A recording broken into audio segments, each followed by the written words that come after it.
want to move on and look at this story on the left-hand sidebar. Treasurer joins G20 warning on US-China war.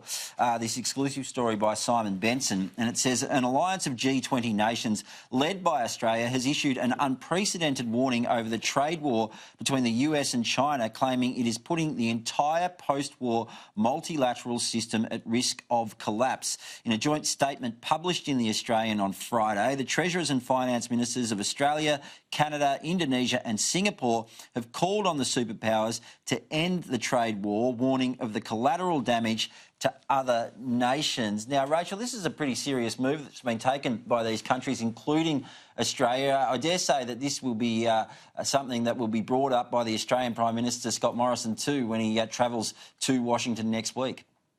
I would imagine so, absolutely. And I guess it's, one of those instances of desperate times call for desperate measures. We've been hearing for months, really, that these trade tensions and trade wars are, causing problems and likely to cause further problems for the global economy.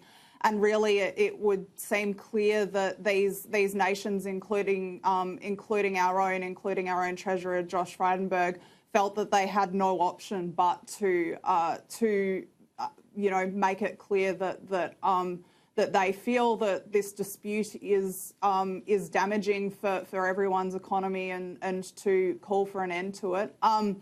But who knows whether Xi Jinping or Donald Trump will take any notice, I suppose. It's difficult to see, why when we've come as far as we have, they would suddenly sit up and take notice as a result of this. But hopefully they will. Possibly Scott Morrison will have some traction when he has a personal face-to-face with Donald Trump next week.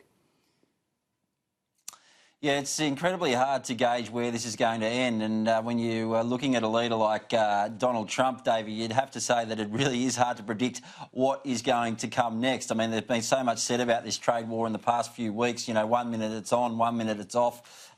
So Scott Morrison's really going to have a pretty tough gig ahead of him when he heads to Washington next week. Do you think he'll be able to have any sway over the US president when he meets him over there in Washington?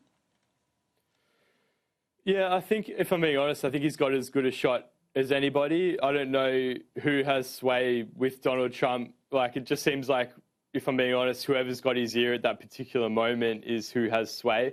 I guess we can keep an eye on the Donald's Twitter feed to see what's happening, as we always do, I guess.